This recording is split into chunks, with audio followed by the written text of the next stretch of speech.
Hello friend, मैं अभिषेक शर्मा आपका technical classes में स्वागत कर रहा हूं और यहाँ पे अपन बात कर रहे हैं आपके सामने एग्जांपल नंबर 7.17 की। तो क्या है देख लेते हैं। A plane element in a body is subjected to a tensile stress of the 100 megapascal accompanied by the clockwise shear stress of the 25 megapascal. यानी कि आपको shear stress भी दे रखी है, टाउ एक्स वाई की वैल्यू 25 मेगापास्कल और sigma x की वैल्यू भी दे रखी है मेरे को कितनी 100 megapascal.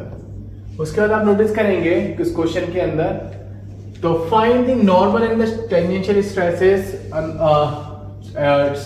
On a plane inclined at angle of 20 degree, यानी कि थीटा की वैल्यू आपको 20 डिग्री दे रखी है with the tension stress and find the maximum shear stress on the plane. तो उन्होंने बोला है कि आपको शियर स्ट्रेस भी बतानी है उस प्लेन के ऊपर।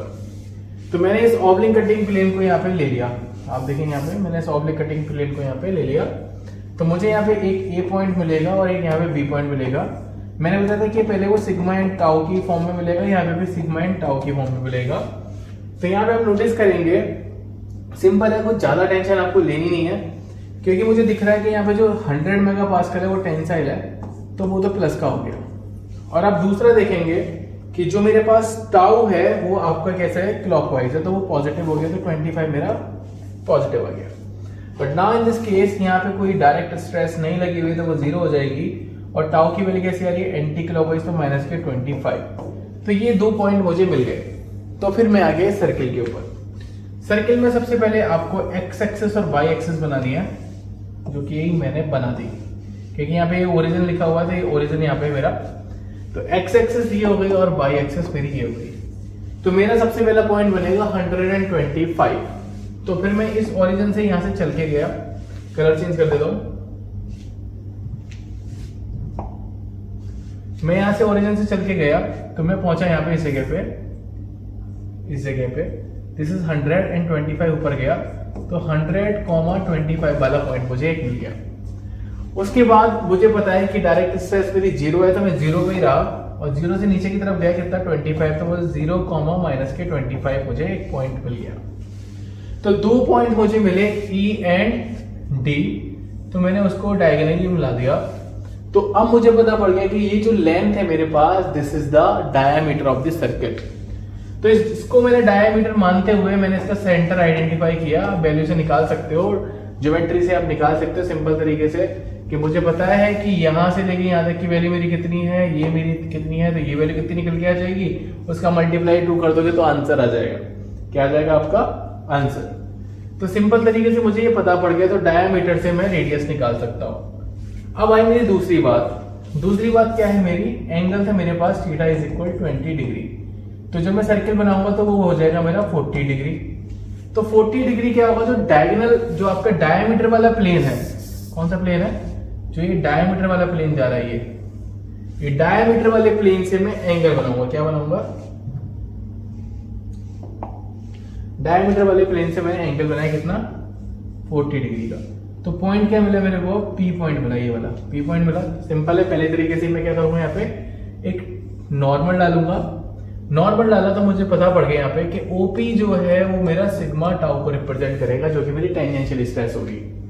और जब हम यहाँ पे देखेंगे ध्यान से कि जो ओ तो ओरिजिन है वो क्यू को रिप्रेजेंट कर रहे हैं, यहाँ पे सॉरी ये क्यू हो जाएगा, क्यूपी है, ओ तो ओरिजिन है, ये क्यू है आपका। क्लियर। तो क्यूपी मेरा क्या हो जाएगा आपका सिग्मा। इन्होंने बताया कि जो मेरे पास डायमीटर था सर्किल का, जो सर्किल बनाया था मैंने अभी आपके सामने, कि वो इस तरीके से बन रहा था कि 100 से 25 गया था यहाँ पे, तो ये 100,25 वाला पॉइंट था। और ओरिजिन से मैं नीचे की तरफ आया तो ये वाला पॉइंट मेरा यहाँ से जा रहा था, तो ये मेरा सी था। तो इन्होंने बताया कि जब मैंने कंसीडर किया तो मेरे पास 25 था और ये क्या था मेरा 0। तो ये बता रहे हैं कि जो आपके पास डायमीटर के बाद जो आपकी रेडियस निकल के आ रही है टाउ मैक्स की, वो लगभग कितनी आ रही है 55.9, यानी कि अप्रॉक्स 60 के आसपास, 60 बोल रहा हूँ सॉरी, 56 के आसपास आ रही है। तो अगर आप इसका आप निकाल के देखना, मैं आपको जनरल क्वेश्चंस बता रहा हूँ कि अगर मुझे ये पता है कि राइट एंगल ट्राइंगल है, ये वैल्यू मेरी 25 है, ये मुझे पता नहीं है, ये मुझे पता है कि कितना चल के गया है, ये मुझे पता है कितना है, पूरा 100 है, 50 हो गया, तो अंडर रूट करके आप निकालना तो मिल जाएगा। और अगर आपको नहीं निकालना है तो आपके पास फॉर्मूला होता है टाउ मैक्स निकालने का, वो मैं लिख देता हूं कि tau max is equal under root sigma x minus sigma y by 2 का होल स्क्वायर प्लस के टाउ एक्स वाई का होल स्क्वायर। तो इस केस के अंदर सिर्फ और सिर्फ आपको सिग्मा एक्स दिया है, तो सिग्मा एक्स दिया है तो आपको पता है कि अंडर रूट सिग्मा एक्स की वैल्यू कितनी दी थी उसने 100। मुझे पता है कि 100/2 का होल स्क्वायर प्लस के 25 का होल स्क्वायर। तो देख लो वही निकल के आ गया 50 का स्क्वायर प्लस के 25 का स्क्वायर। अगर मैं पाइथागोरस थ्योरम भी लगाऊंगा तो ये मेरे पास 50 है और ये 25 है, तो क्या होगा 50 का स्क्वायर प्लस के 25 का स्क्वायर होगा कि नहीं होगा। This is simple. तो आप इसके थ्रू भी निकाल सकते थे, वैल्यू 55.9 ही आएगी। फिर मैंने आपको बताया था कि इस प्लेन से आपको 20 डिग्री का एंगल बना के आपको यहाँ पे आना है और फिर आप इस जगह पे आएंगे। तो उन्होंने उसको Q रिप्रेजेंट कर रखा था, इसको P कर रखा था। तो QP की जो वैल्यू है, this is a tangential stress, वो आ रही है 13 मेगापास्कल। और उसके बाद उन्होंने बोला कि Q से जो Q पॉइंट है तक लेते हैं, Q वो है 4.4 मेगापास्कल। तो सिंपल है आपके पास, तो आप उसको निकाल सकते हैं। Very simple problem. अगर आपको समझ में आए तो प्लीज लाइक जरूर करना, शेयर जरूर करना। Thank you for watching guys, thank you so much.